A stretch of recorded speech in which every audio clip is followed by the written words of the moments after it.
இனிய நண்பர்களே, இந்த நோட்டீஸ் என் கையில் கொடுக்கும்பொழுது நான் ஒரு ரெக்வஸ்ட் சொன்னேன். மரியாதைக்குரிய ஜெயினுலாபுதீன் அவர்கள் இப்படி ஒரு கான்ஃபரன்ஸ்லாம் பண்ணும்பொழுது இப்படி கொஸ்டின் அவங்களுக்கு சாதகமாக அமையலைன்னாக்கா ஏதோ ஒரு ட்விஸ்ட் பண்ணி விட்டு ஒரு கலவரத்தை உண்டாக்குவாங்கன்னு சொல்லிட்டு நாங்கள் பல இடத்துல கேள்விப்பட்டிருக்கிறோம். ஆகையினால அவங்கள்ட்ட சொன்னோம், நான் ஒரு இயேசு பெருமானை பின்பற்றி போகிற ஒரு 29 ஆண்டு காலம் பின்பற்றி போகிற ஒரு பக்தன். அதன் அடிப்படையில் சொன்னேன், நாங்கள் இப்படி ஒரு அன்பின் மார்க்கத்தில் போகிறதால அங்கே ஏதாவது கொஸ்டின் கேட்கும்போது ஒன்று கிடக்க ஒன்று ஏதாவது பேச்சு எங்களோட அமைதியை குலைக்காத நீங்கள் பார்த்துக்கணும்னு சொல்லிட்டு ஒரு ரெக்வஸ்ட் பண்ணோம். அதன் அடிப்படையில் இப்போ நாங்கள் கேட்குற கேள்வி நீங்கள் ஓப்பனிங்காக சொன்னதால் அப்படி கேட்குறோம். பிற மத சகோதரருக்கான நேரடி கேள்வி பதில்கள் சொன்ன அந்த இதன் அடிப்படையில் நான் உங்கள்கிட்ட பகிரங்கமாக கேட்குற கேள்வி. அதனால நீங்க அது அதிகமாகவோ குறைவாகவோ இருந்தாலும் தயவுசெய்து மன்னிக்கும்படி கேட்டுக்கொள்கிறேன். இப்ப நீங்க சொன்ன இப்ப பேசின வார்த்தையின்படி என்ன சொல்றீங்கன்னா, ஒரு உண்மையான முஸ்லிம் துன்புறுத்தாதவன், ஏன்னா டைம் கிடையாது, 1.5 மணி நேரத்துக்குள்ள இந்த நிகழ்ச்சியை 1.5 மணி நேரம் 1 மணிக்குள்ள முடிக்க முடியாது. ஒவ்வொரு ஆட்களுக்கும் மணிக்கணக்கில் கொடுத்தாகணும். நீங்க கேட்கிற கொஸ்டின் தொடரும் இந்த நிகழ்ச்சி. அது பார்த்தீங்கன்னாக்கா, ஒரு உண்மையான முஸ்லீம்ங்கிறவங்க மற்றவங்களை துன்படுத்தாதவன் என்று சொன்னீங்க இல்லையா? ஒரு சின்ன உதாரணம், 2011ஆம் ஆண்டு அமெரிக்காவில் ஒரு குண்டுவெடிப்பு சம்பவம் நடந்துச்சு. 110 மாடி ரெட்ட கோபுரம், சுமார் 220 மாடி உள்ள ஒரு கோபுரத்தை இந்த அல்-கொய்தா அமைப்பினர் இடித்தார்கள். இடிக்கும் பொழுது ஒரு 5000 பேர் அதுக்கு கீழே கிடந்தாங்க. ஏழை இறைவன் யாருனாக்கா, மனுஷனை படைத்த விதம் உங்களுக்கு தெரியும். உயிர் கடவுளுடையது, உயிர் கடவுளுடையது. மனுஷனுடைய படைப்பு மனுஷன் மண்ணா இருந்தான், மண்ணை ஒரு பொம்மையா போல செஞ்சு அவருடைய நாசியில ஜீவ சுவாசத்தை ஊதினார், மனுஷன் உயிர் பெற்றான் என்று வரலாறு இருக்கு. அப்படி இருக்கும்போது ரெட்ட கோபுரம் இடிஞ்சு 5000 பேர் பில்டிங் கீழே கிடக்கிறாங்க. இப்ப ஏக இறைவன் அல்லாஹ் தஆலா சந்தோஷம் அடைவார் அப்படின்னு சொல்லிட்டு அவங்க ஒரு அறிக்கை கொடுத்தாங்க. உங்களுக்கு தெரியுமா தெரியாது. பட் அதை நான் அன்றைய அடுத்த நாள் இதழில் வாசித்தேன். இப்ப மனுஷனுடைய உயிரை அவாய்ட் பண்ணிட்டு, அதை டெஸ்ட்ராய் பண்ணிட்டு, இறைவன் இப்பதான் சந்தோஷமா இருப்பாரு சொல்ற ஒரு மார்க்கம் கோச்சிக்க கூடாது. நான் அதான் முன்னாடியே ரெக்வஸ்ட் கேட்டேன். இஸ்லாம் ஒரு இனிய மார்க்கம், மற்றவங்களை துன்பப்படுத்துகிற துன்பப்படுத்தி அழிக்கிற மார்க்கம் ஒரு இனிய மார்க்கமா அப்படிங்கிறது ஒரு கொஸ்டின். அதே போல மும்பை குண்டுவெடிப்பு பாத்தீங்கன்னாக்கா, ரயில்வே ஸ்டேஷன்ல கிட்டத்தட்ட ஒரு 2000-3000 மக்கள் இருக்காங்க ரயில்வே ஸ்டேஷன்ல. அப்ப பாத்தீங்கன்னாக்கா, அன்றைக்கு எடுத்த குண்டுவெடிப்பு சம்பவத்துல சுமார் ஒரு 300 பேர் செத்தாங்க. அடுத்த பாத்தீங்கன்னாக்கா, பார்லிமெண்ட் விவகாரம் உங்களுக்கு தெரியும். அவங்க யாரா எனிபடி வேர்ல்டுல யாரா இருந்தாலும் சரி, அரபு கண்ட்ரியா இருந்தாலும் சரி, பாகிஸ்தான் ஆளா இருந்தாலும் சரி, totally Muslim, the name of Muslim. இப்ப அவங்க என்ன செஞ்சாங்கன்னாக்கா, பார்லிமெண்ட்ல குண்டு வெடிச்சு தாக்குறாங்க. இப்படி மற்றவங்களை துன்பப்படுத்தி ஒரு டிஸ்ட்ராய் பண்ற மார்க்கம் ஒரு இனிய மார்க்கமா? முதல்ல அவங்களுடைய கேள்விக்கு போறதுக்கு முன்னாடி ஒரு சொன்ன செய்திக்கு பதில சொல்லிட்டு நான் வந்துடுறேன். ஏன்னா நிகழ்ச்சியினுடைய மொத்த அம்சத்தை பத்தியான ஒரு கேள்வியா இருக்கிறதுனால அதுக்கு பதில் சொல்லணும். இந்த ஒரு இடத்துல நாங்க இஸ்லாம் ஒரு இனிய மார்க்க நிகழ்ச்சி நடத்தினாலும் அனைத்துமே ஃபுல் வீடியோ கவரேஜ் பண்ணியிருப்போம். எங்களுடைய நிகழ்ச்சிகள் அனைத்துமே 100% ரெக்கார்டு செய்யப்பட்டிருக்கிறது, இணையதளத்தில் ஏற்றி வைக்கப்பட்டிருக்கிறது. tntj.net என்ற வெப் தளத்தில், இணையதளத்தில் அனைத்தும் பதிவு செய்யப்பட்டிருக்கிறது. அதே போல onlinepj.com என்ற பெயரில் ஒரு இணையதளம் இருக்கிறது, அதிலேயும் இது பதிவு செய்யப்பட்டிருக்கிறது. சிடிகளாக, டிவிடிக்களாக மக்கள் மன்றத்திலே விநியோகிக்கப்பட்டிருக்கிறது. இது அனைத்துமே முழு ரெக்கார்டு, ஃபுல் செக்யூர். அவர் சொல்ற மாதிரி கிட்டத்தட்ட 1000த்திற்கும் மேற்பட்ட இனிய மார்க்கங்கள் நாங்கள் நடத்தி இருப்போம். ஒரே ஒரு இடத்தில் கூட நடந்தது கிடையாது. அவர் தவறாக சொல்லி இருக்கிறார் அல்லது யாரோ ஒருவர் அவருக்கு பொய்யான தகவலை தந்திருக்கிறார். இல்ல உண்மைதான் சொன்னா அவர் நிரூபிக்கட்டும், நான் என்னுடைய கருத்தை வாபஸ் வாங்கிக்கிறேன். நடத்திய எல்லா இடங்களிலேயும் ஏற்பட்ட விளைவு என்னன்னு கேட்டா, முடிஞ்ச பிறகு நீங்க ஆரம்பிக்கும் போது நீங்க சொல்ற நிலைமை என்னன்னு தெரியலையே, பாய்மார் கூட்டிருக்கிறாங்களே, கேள்வி கேட்டா தப்பா நினைச்சுக்குவாங்களோ அப்படின்ற எண்ணத்தோடு வந்தவர்கள் நிகழ்ச்சி நிறைவு செய்து போகிற பொழுது இது மாதிரியான ஒரு நிகழ்ச்சி இதுவரைக்கும் நாங்க சந்திச்சதே இல்லையே, பாய் தொடர்ந்து வைங்க, இதுதான் நம்முடைய சமூக ஒற்றுமைக்கு நல்லது என்று சொல்லி ஒரு இடம் மிச்சம் இல்லாமல் அனைத்து இடங்களிலேயும் முஸ்லிம் அல்லாத மக்கள் கொடுத்திருக்கிற வாக்குறுதி அவருடைய விருப்பம் இதுவாகத்தான் இருந்திருக்கிறது. எனவே சபைக்கு ஒரு தவறான தகவலை தந்திருக்கிறார் என்பதை முதலில் நான் பதிவு செய்து கொள்கிறேன். அடுத்து சகோதரருடைய கேள்வி, நம்ம உரையில இருந்தே கேட்கிறார், இஸ்லாம் ஒரு அமைதி மார்க்கம்னு சொன்னீங்க, ஆனா பல இடங்கள்ல குண்டு வச்சு துப்பாக்கி சூடு நடத்தி கொண்டு குவிச்சிருக்கிற வேலைகளை முஸ்லிம்கள் தானே செஞ்சிருக்கிறீங்க, பிறகு எப்படி இஸ்லாத்தை ஒரு இனிய மார்க்கம் அமைதி மார்க்கம் அப்படின்னு சொல்றீங்க, இது சரியில்லையே அப்படிங்கிறார்.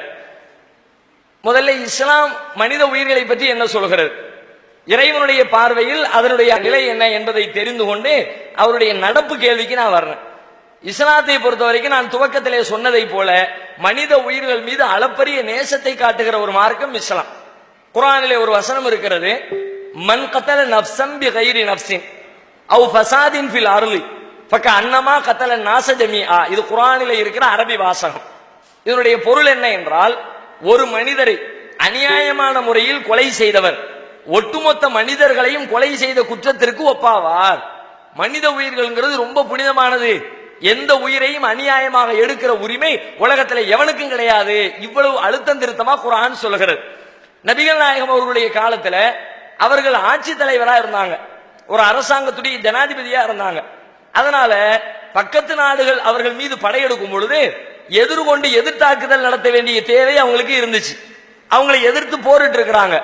போர்க்களம் என்றாலே என்ன, எதிரிகளை வெட்டுவது, குத்துவது, ரத்தங்களை ஓட்டுவது, அதுதான போர்க்களத்துடைய மரபு. அந்த போர்க்களத்திலே கூட நபிகள் நாயகம் சட்டம் வகுத்தார்கள். போர்க்களத்திலே குழந்தைகள் வந்தால், எதிரி குடும்பத்தை சார்ந்த குழந்தைகள் வந்தால், குழந்தையாக இருந்தால் கொல்லக்கூடாது, பெண்களாக இருந்தால் கொல்லக்கூடாது, மத குருமார்களை கொல்லக்கூடாது, நிராயுதபாணிகளை கொல்லக்கூடாது. எங்க சொல்றாங்க, கொல்ல வேண்டிய இடத்துல எதிர் தரப்புல இருந்து வந்திருக்கிறாங்க, நம்மை அழிப்பதற்காக வேண்டிய வந்தாலும் ஒரு பெண்ணை போய் நீ கொலை பண்ணிடாத, சிறுவர்களை கொலை பண்ணிடாத, முதியவர்களை கொலை பண்ணி, இப்படியாகவெல்லாம் சட்டம் சொன்ன ஒரு மார்க்கத்துல அநியாயமா ஒரு உயிரை எடுக்கிறதுக்கு இஸ்லாம் அனுமதிக்குமா? இஸ்லாத்துல கடுகளவிற்கு கூட அனுமதி கிடையாது. ஆனா சொல்லும்போது என்ன சொன்னாங்க, நான் அறிக்கை பார்த்தேன், அமெரிக்காவில் இரட்டை கோபுர இடிப்பிற்கு பிறகு இதை பார்த்து இறைவன் மகிழ்ச்சி அடைவான் அப்படின்னு அறிக்கை விட்டாங்க. அப்படி ஒரு அறிக்கை வெளியிடப்படவே இல்லை. ஏன்னா இறைவன் மகிழ்ச்சி அடைவான் இறைவன் சொல்லி இருக்கணும். எங்க சொல்லி இருக்கலாம், இந்த மாதிரி கொலைகளை பார்த்து ரத்தம் ஓடுவதை பார்த்து நான் மகிழ்ச்சி அடைகிறேன் என்று இறைவன் சொன்னானா? நபிகள் நாயகம் அவர்கள் இறைவன் சொன்னதாக சொல்லி இருக்கிறார்களா? இறைவன் என்ன சொன்னான் தெரியுமா, மனிதன் தன்னை துன்பப்படுத்திக் கொள்வதை இறைவன் விரும்பாதவன், இப்படித்தான் இறைவன் சொல்லுகிறான். குர்ஆன்ல ஒரு பிரபலமான ஒரு சொல் உண்டு, எல்லா முஸ்லிம்களும் அறிந்து வைத்திருக்கிற ஒரு சொல், அது இறைவனை பற்றி சொல்லுகிற ஒரு சொல், அர் ரஹ்மான் இர் ரஹீம். இறைவன் அளவற்ற அருளாளன், அவன் நிகரில்லாத அன்புடையவன். எந்த காரியத்தை செய்தாலும் இறைவனுடைய இந்த இரண்டு பெயர்களை சொல்லித்தான் நீங்கள் உங்கள் வேலைகளை துவங்க வேண்டும் என்று சொல்கிறது இஸ்லாம். பிஸ்மில்லாஹிர் ரஹ்மான் ரஹீம், அளவற்ற அருளாளனும் நிகரற்ற அன்புடையவனுமாக இருக்கிற இறைவனின் திருப்பெயரால் ஆரம்பம் செய்கிறேன். அப்ப இறைவன் என்பது கருணையுள்ளவன் அப்படின்னு மார்க்கம் சொல்லுகிறது. இறைவனை வழிபடுவதற்காக ஒரு முஸ்லிம் தன்னை வருத்தி கொண்டால் கூட வருத்திக்காதே என்று சொல்கிறது இஸ்லாம். நபிகள் நாயகம் அவர்கள் ஒரு முறை இறைவனுடைய அந்த ஆலயத்தை ஹஜ் செய்வதற்காக ஒரு பெரிய முதியவர் ஒருத்தர் இறைவனிடத்தில் நேர்ச்சை பண்ணி இருக்கிறார். அவரால் நடக்க கூட முடியல. ஆனா நான் நடந்தே போய் இறைவனுடைய ஆலயத்தை தரிசிப்பேன் அப்படின்னு இறைவனுக்கு நேர்ச்சை பண்ணிட்டு அவருடைய ரெண்டு பிள்ளைங்களுடைய தோள்களில் கையை போட்டு மெதுவா நடந்து போய்கிட்டு இருக்கிறார். நபிகள் நாயகம் பார்க்கிறாங்க, பார்த்துட்டு கேட்கிறாங்க, என்ன விவரம்? இல்ல நான் நடந்து போய் ஹஜ் செய்ய போறேன், இறை ஆலயத்தை தரிசிக்க போகிறேன்னு சொல்றார். அப்ப நபிகள் நாயகம் என்ன சொன்னாங்க தெரியுமா, இப்படி எல்லாம் உங்களை வருத்தி கொள்ளணும்னு இறைவன் கேட்கலையே, இறைவன் அதை விரும்பலையே, உங்க உடம்ப நீங்க ஏன் வருத்திக்கிறீங்க என்று நபிகள் நாயகம் சொல்றாங்க. அதே போல மேலும் சொல்றாங்க, ஒருவனுக்கு இறை வழிபாட்டிற்கான நேரம் வந்துருச்சு, அவனுடைய வயிற்றுல சரியான பசி, சாப்பாடு ரெடி ஆயிடுச்சு. இப்ப இறைவனுடைய வழிபாடா அவன் உண்ண வேண்டிய உணவா என்று கேட்டால் பொதுவாக இறை வழிபாட்டில் மூழ்க வேண்டியதானே நாம நினைப்போம். நபிகள் நாயகம் சொன்னாங்க, இறைவனுடைய வழிபாட்டை ரெண்டாவது வையி, முதல்ல உன் வயிற்றுல இருக்கிற பசியை நீக்கு, சாப்பிட்டு முடித்து விட்டு இறைவனை வணங்கு, அப்பதான் நிம்மதியா வணங்க முடியும். உன் உடம்ப வருத்திக்கிட்டு நீ பசியோட கஷ்டப்பட்டுக்கிட்டு கடவுளை வணங்கணும்னு நினைக்காத நபிகள் நாயகம் சொன்னாங்க.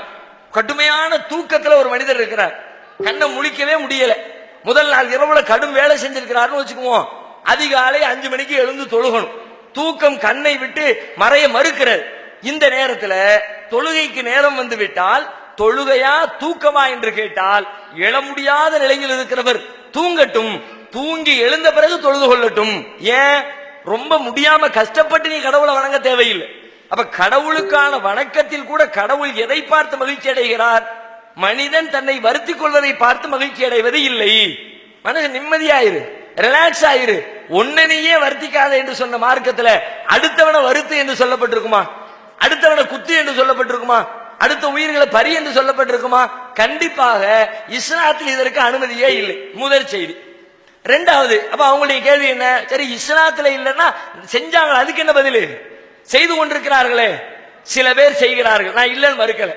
முஸ்லிம்களாக இருக்கிற சில பேர் இந்த மாதிரியான காரியங்களில், தீவிரவாத வேலைகளில் ஈடுபட்டிருக்கிறார்கள், அதை நான் மறுக்கவே இல்லை. அதற்காக 2 பேர் செய்த ஒரு காரியத்திற்கு நீங்கள் இஸ்லாத்தின் மீது பழி போட முடியுமா? ஒட்டுமொத்த முஸ்லிம்கள் மீது அந்த குற்றச்சாட்டை முன்வைக்க முடியுமா? 100ல 2 பேர் அப்படி இருக்கிறார்கள் என்றால் அந்த 2 பேரை தனிமைப்படுத்துங்க. அவங்க தப்பு செய்யறாங்க, இஸ்லாத்திற்கு எதிராக செய்யறாங்க. நீங்க சொல்றீங்களோ இல்லையோ, எங்கெல்லாம் முஸ்லிம்கள்ல இந்த மாதிரி காரியத்தில் ஈடுபட்டார்கள் என்று ஊர்ஜிதமாக தெரிஞ்சதோ அப்பமெல்லாம் நீங்கள் கண்டிப்பதை விட அதிகபட்சமாக முஸ்லிம்களாகிய நாங்கள் கண்டித்திருக்கிறோம். சமீபத்தில் பாகிஸ்தான்ல தாலிபான் இயக்கத்தை சார்ந்தவர்கள் ஒரு ராணுவ பள்ளிக்கூடத்துக்குள்ள நுழைந்து 500 குழந்தைகளை சுட்டு கொன்றார்கள். தமிழ்நாடு முழுவதும் போஸ்டர் அடித்து கண்டனத்தை பதிவு செஞ்ச ஒரே அமைப்பு எங்கள் அமைப்பு. இந்து மக்கள் கூட கண்டனங்களை பதிவு செய்யல, சும்மா பேட்டி அறிக்கைன்னு கொடுத்தாங்க. நாங்க தெரு தெருவா கூட்டம் போட்டு கண்டிச்சோம். இவர்கள் முஸ்லிம்களில் இஸ்லாத்திற்கு எதிராக செயல்பட்டுக் கொண்டிருக்கிறார்கள், இஸ்லாத்தின் பெயரை கெடுக்க வந்திருக்கிறார்கள், இவர்களுக்கும் எங்களுக்கும் எந்த சம்பந்தமும் இல்லை என்று அறிவித்தோம். பிறகு எப்படி எங்களை நீங்கள் அதற்கு குற்றவாளியாக ஆக்க முடியும்? கோவையில கலவரம் நடந்துச்சு, குண்டு வெடிப்பு நடந்துச்சு. கோவை குண்டு வெடிப்பில் சில முஸ்லிம்கள் ஈடுபட்டார்கள். அந்த முஸ்லிம்கள் கைது செய்யப்பட்டு இன்றைக்கும் தண்டனை பெற்றுக் கொண்டிருக்கிறார்கள். கோவை குண்டுவெடிப்பினுடைய பின்னணியை நீங்க யோசித்து பார்த்தால், குண்டுவெடிப்பை ஒரு முஸ்லிம் ஆதரிப்பதாக இருந்தால், தீவிரவாதத்தை முஸ்லிம்கள் ஆதரிப்பதாக இருந்தால், கோவை குண்டுவெடிப்பு தீவிரவாதத்தை ஆதரித்திருக்க வேண்டும். அதுக்கு பல நியாயம் இருந்துச்சு. ஏன் தெரியுமா? 19 முஸ்லிம் இளைஞர்களை துடிக்க துடிக்க சுட்டு கொன்றார்கள். அரசாங்கம் எந்த நடவடிக்கையும் எடுக்கல. அரசு இயந்திரம் வேடிக்கை பார்த்தது. போலீஸ்காரர்களை நின்று கொண்டு துப்பாக்கி சூட்டில் பங்கெடுத்தார்கள். முஸ்லிம்கள் எல்லாம் போய் ஆட்சியாளரை சந்திச்சாங்க, எங்களுக்கு நியாயம் கொடுங்கன்னு கேட்க போனாங்க. சந்திக்கிறதுக்கு கூட முதலமைச்சர் தயாராக இல்லை. சென்னையில் வந்து சந்திக்கிறோம் கோயம்புத்தூர் முஸ்லிம் தலைவர்கள் கேட்டதுக்கு முடியாதுன்னு முதலமைச்சர் மறுத்துட்டாரு. அன்றைக்கு இருந்த திமுகவுடைய தலைவர், நான் அரசியலுக்காக வேண்டி சொல்லல, தகவலுக்காக வேண்டி சொல்லுகிறேன். அவர் மேட்டுப்பாளையத்துக்கு வருகிறார். கோயம்புத்தூருக்கு பக்கத்தில் மேட்டுப்பாளையத்தில் ஒரு சிலையை திறந்து வைப்பதற்காக வேண்டி வருகிறார். அப்போ எங்க ஊருக்கு பக்கத்தில் வந்திருக்கிறீங்க, இப்ப மாதிரி எங்களை சந்திக்கிறதுக்கு அனுமதி கொடுங்கன்னு கேட்கிறாங்க. அப்பவும் அனுமதி இல்லைன்னு மறுக்கிறாங்க. அதோடு மட்டும் இல்ல, யார் இந்த குண்டுவெடிப்பில் ஈடுபட்ட காவல்துறை அதிகாரி என்று முஸ்லிம்கள் குற்றம் சாட்டினார்களோ அந்த காவல்துறை அதிகாரிக்கு அண்ணாவுடைய பெயரில் பதக்கம் வழங்கி கௌரவித்தார்கள். முஸ்லிம்கள் கொந்தளிச்சுட்டாங்க. எங்களை சுட்டு கொண்டவங்களுக்கு விருது கொடுப்பீங்களா? எங்கள் வாலிபர்கள் 19 பேரை துள்ள துடிக்க காலி பண்ணவங்களுக்கு நீங்க பட்டம் கொடுத்து கௌரவிப்பீங்களா? இந்த நாட்டில் நீதி இல்லையா, நியாயம் இல்லையா அப்படின்னு சில பேர் என்ன பண்ணுனாங்க, இதுக்கு நாம பதிலடி கொடுக்கணும்னு சில வாலிபர்களை மூளை செலவு பண்ணுனாங்க. அதனுடைய வெளிப்பாடு தான் குண்டு வெடிப்பை வச்சு பெரிய சமூகத்துக்கு பெரிய இழுக்கை ஏற்படுத்தினாங்க. இப்ப நீங்க சொல்லுங்க, நியாயமாக அவர்கள் செய்தது தவறு, ஆனாலும் அவர்களை செய்ய தூண்டியது அரசு இல்லையா? முதல் குற்றத்திற்கு தண்டனை வழங்கி இருந்தால் 2ஆம் குற்றம் நடந்திருக்காது. அப்படிப்பட்ட ஒரு நிலையில கூட கோவை குண்டு வெடிப்பை முஸ்லிம்கள் ஆதரித்தார்களா? எந்த அளவுக்கு? ஒட்டுமொத்த முஸ்லிம்களும் அவர்களை நாங்கள் புறக்கணித்தோம். நீதிமன்றத்தில் அவர்களுக்கு ஒரு வழக்கறிஞரை கூட நாங்கள் ஏற்பாடு செய்து கொடுக்கல. ஒரு வக்கீலை ஏற்பாடு பண்ணி கொடுக்கிற பெரிய விஷயமா? ஒட்டுமொத்த சமுதாயத்தில் வசூல் பண்ணா பல கோடிகள் தேருமே. அங்கிருந்து இறக்குப்பா, ராம்ஜெத்மலானி இறக்கு, நாட்டில் இருக்கிற பெரிய வக்கீலை இறக்கு அப்படின்னு வாதாடி அவங்களை வெளியே கொண்டு வந்திருக்கலாம் தானே. யாருமே வக்கீலுக்கு அதுக்கு கூட காசு கொடுக்கல. வழக்கு யார் வாதாடியது? யார்? அரசு வழக்கறிஞர்கள் வாதாடினார்கள். கோவை குண்டுவெடிப்பிலே கைது செய்யப்பட்டவர்களுக்கு வாதாடியவர்கள் அரசு வழக்கறிஞர்கள்.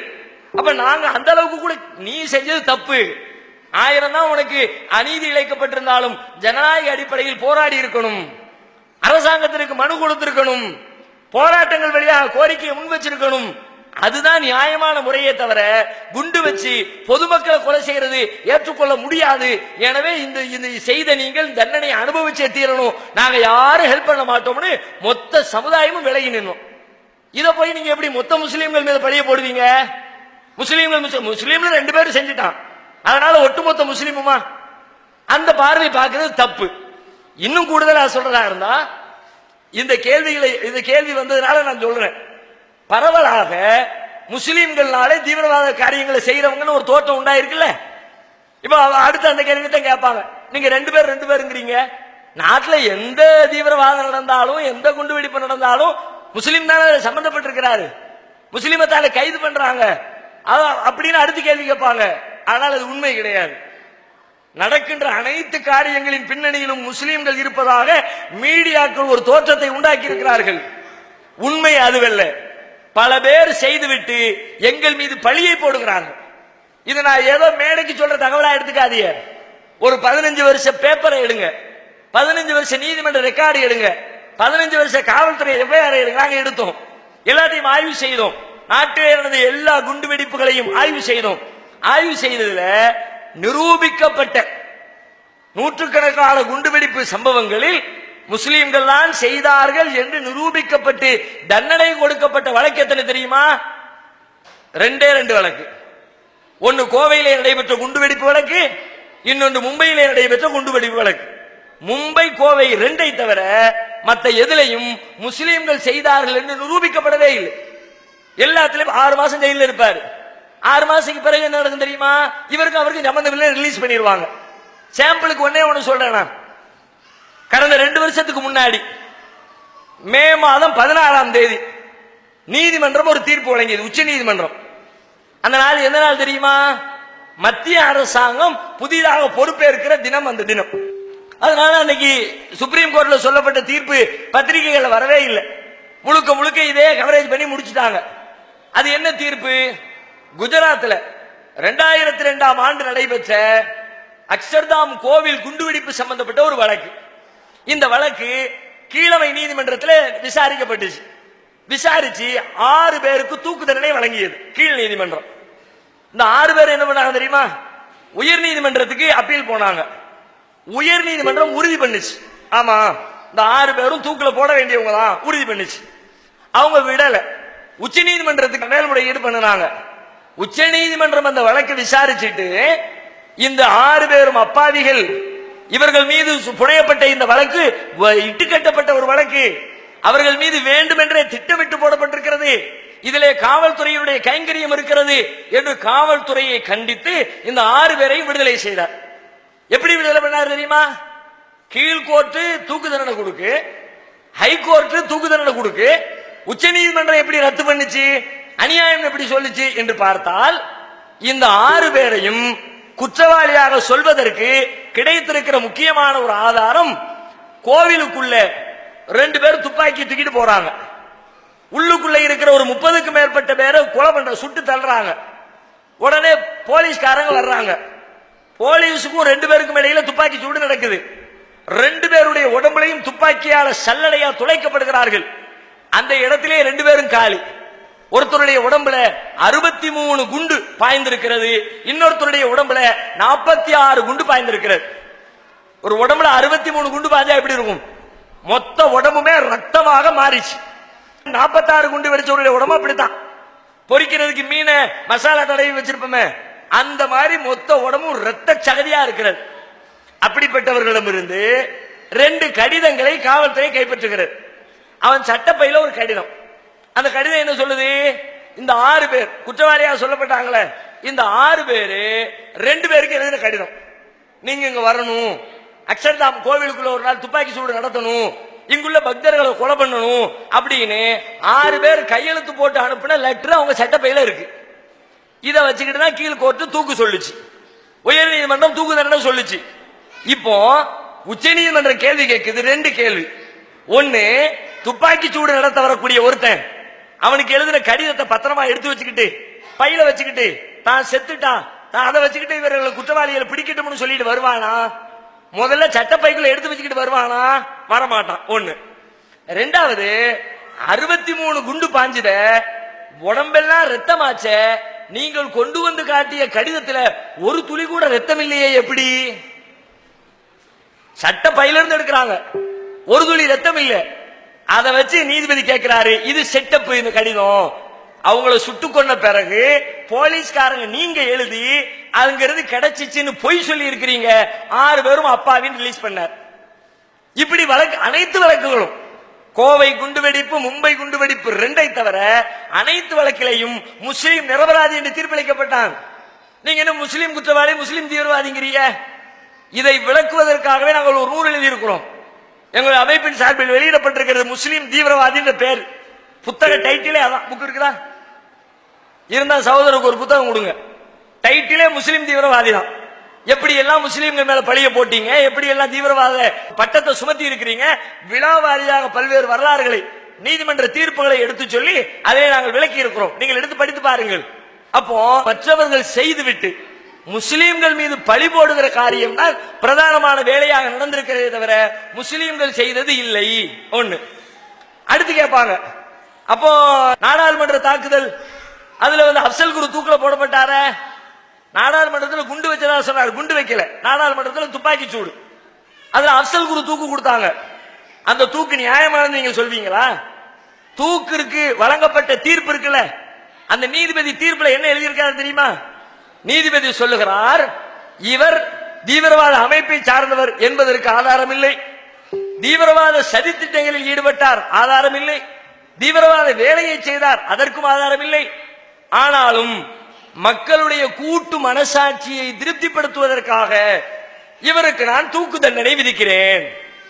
எங்க பார்த்தாலும் இவங்களை தூக்குல போட்டாதான் இதுக்கு மக்கள் அமைதி அடைவாங்க போல தெரியுது, அதனால தூக்குல போடுறேன் அப்படின்னு எழுதினாரே தவிர இவர் குற்றவாளின்னு சொல்லிவிட்டு தூக்குல போட்டாங்களா?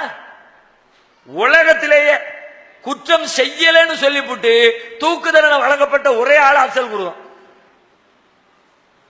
நான் நீதிமன்ற தீர்ப்பை வச்சு சொல்றேன், இல்லன்னா நீங்க மறுக்கலாம். நீதிபதி எழுதின வார்த்தை அது. என்ன கூட்டு மனசாட்சி? சட்டத்தின் அடிப்படையில் தீர்ப்பு சொல்றதுக்கு நீதிபதியா? மக்களுடைய மன விருப்பத்தின் அடிப்படையில் நீதி சொல்வதற்கு நீதிபதியா? அப்ப இப்படி சட்ட விதிமீறல்களை பயன்படுத்தி தான் முஸ்லிம்கள் தீவிரவாதிகளாக சித்தரிக்கப்பட்டிருக்கிறார்கள். அதே மாதிரி அமெரிக்காவை சொன்னார், இரட்டை கோபுர தாக்குதல், 110 மாடி கட்டடத்தை இடிச்சாங்களே, அல் கைதா இடிச்சிச்ச, அதுவே இன்னும் ஊர்ஜிதம் செய்யப்படவில்லை. அல் கைதா இடிச்சாரு, ஒசாமா பின் லேடன் இடிச்சாரு, ஊரெல்லாம் பத்த வச்சாங்கல்ல. அது நடந்து ஒரு ஓராண்டுகளுக்கு பிறகு இங்கிலாந்து நீதிமன்றத்தில், அப்ப இங்கிலாந்து அமெரிக்கா விஷயத்துல சேர்ந்து நின்று ஆப்கானுக்கு மேல குண்டு போட்டுச்சு. நம்ம 2 கட்டடத்தை இடிச்சு விட்டாங்க, தீவிரவாதம் ஜாஸ்தி ஆயிடுச்சு, ஆப்கானிஸ்தான தொலைச்சி எடுத்து ஒசாமா பின் லேடனை கைது பண்ணணும்னு சொல்லிவிட்டு லண்டனும் இங்கிலாந்தும் அமெரிக்காவும் சேர்ந்து கொண்டு ஆப்கானிஸ்தானத்தின் மீது குண்டு வீச்சு நடத்தி பயங்கர தாக்குதலை நடத்தினார்கள். இங்கிலாந்து மக்கள் ஒரே கேள்வி, ஏன் நீ அமெரிக்கா கூட சேர்ந்துகிட்டு ஆப்கானிஸ்தான் மேல குண்டு போடுற? அப்ப இங்கிலாந்து என்ன பண்ணுச்சு தெரியுமா? நாங்க செய்யறது சரிதான் என்று சொல்வதற்காக இங்கிலாந்து பாராளுமன்றத்தில் ஒசாமா பின் லேடன் குற்றவாளி என்பதற்குரிய ஆதாரங்களை திரையிட்டு காட்டியது. பார்லிமெண்ட் எம்பிகளுக்கு மத்தியில் மறுநாள் உலகம் முழுக்க வந்த எல்லா பத்திரிகைகளிலும் இந்த செய்தி இடம்பெற்றது.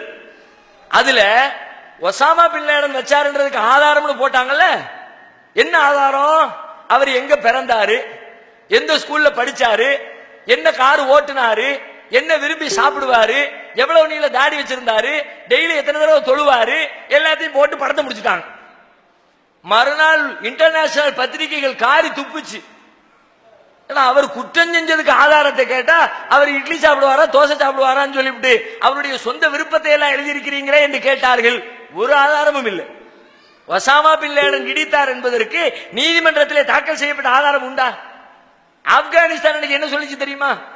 முல்லா உமர் அன்றைக்கு தலைவராக இருந்தார்.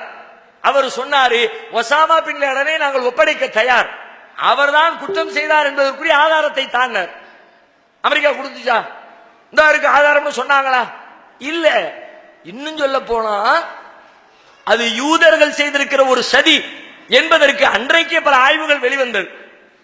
எப்படி வெளிவந்துச்சு? அன்றைக்கு இஸ்ரேலுடைய பிரதமராக இருந்தவர் ஏரியல் ஷரோன், இஸ்ரேல் நாட்டுடைய பிரதமர். அவருக்கு குறிப்பிட்ட அந்த தேதியில விமான தாக்குதல் நடந்துச்சு. அந்த தேதியில அவருக்கு அந்த WTO பில்டிங்ல ஒரு கூட்டத்திற்கு ஏற்பாடு செய்திருந்தார்கள்.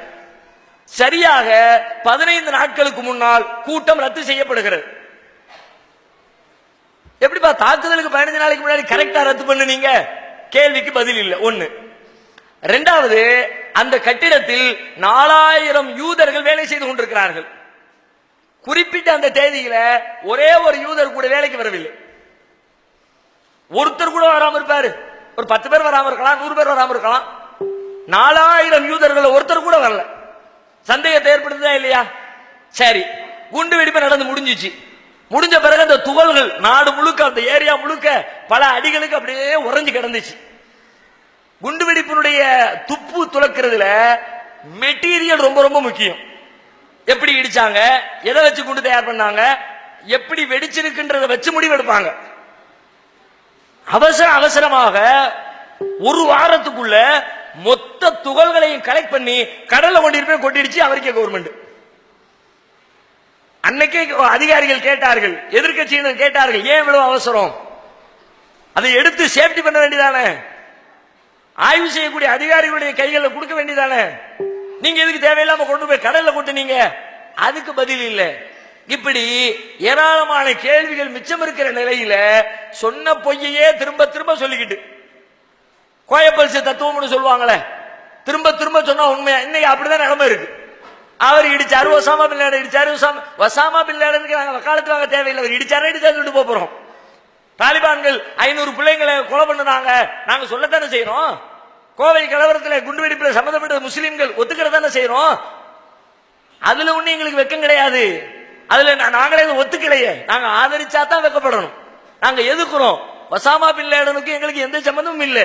ஆனால் முஸ்லீம் என்பதற்காக அவர் மீது பழி போடப்பட்டிருக்கிறது என்பது எங்களுடைய பார்வை. பிறகு நீங்க எப்படி முஸ்லீம்களை இதுல குற்றம் சாட்ட முடியும்? என்ன அடிப்படையில் நீங்க விமர்சிக்க முடியும்? அப்ப இதையெல்லாம் வச்சு பார்க்கும் பொழுது முஸ்லீம்கள் மேல பொதுவாக சொல்லப்படுவது தவறு என்பதை விளங்கிக்கணும். இஸ்லாம் தூய்மையான மார்க்கமாகத்தான் இருக்கிறது, இனிய மார்க்கமாகத்தான் இருக்கிறது. முஸ்லீம்களும் அப்படித்தான் இருக்கிறார்கள்.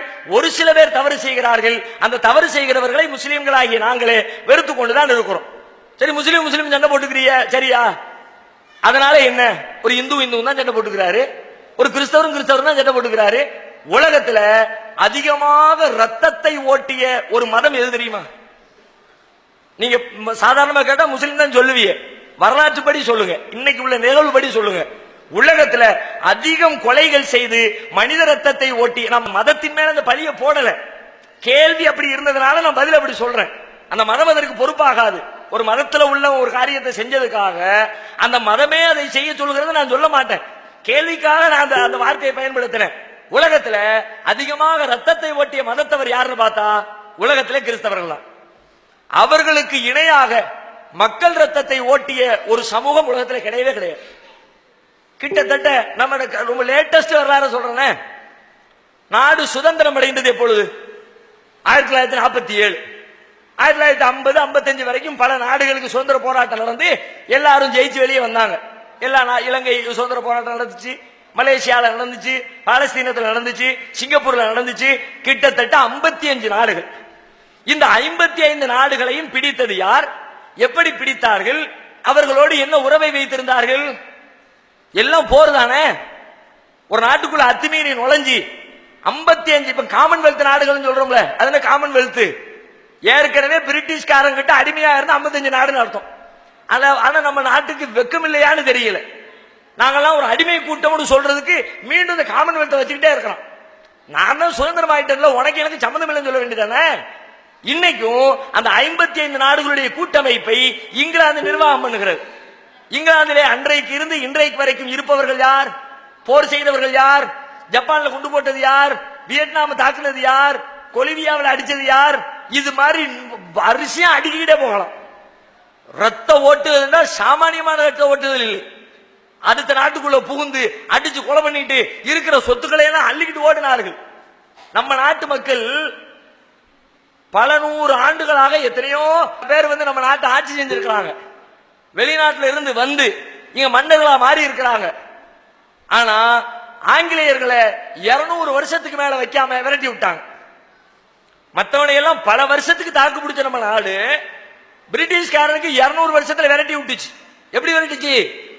ஆயுதங்கள்லாம் கிடையாது, எல்லாம் கம்பு, கல்லு, வேலு, சூடாயுதம். இதுதான் நம்ம நாட்டில் ஆயுதம். அவன்கிட்ட பீரங்கி இருந்துச்சு, துப்பாக்கி இருந்துச்சு, ஆனாலும் ஃபைட் பண்ணி அடிச்சு விரட்டினாங்க. ஏன்? அவன் பண்ணின தொல்லை எப்படி, பறித்த உயிர்கள் அப்படி, நாட்டுடைய வளங்களை அப்படி சுரண்டினார்கள். பெரிய பெரிய கட்டடங்களை பார்த்து பிரமிச்சு போய் நிற்கிறோம். எப்பா, பிரிட்டிஷ்காரன் என்னமா கட்டடம் கட்டியிருக்காயா அப்படின்னு.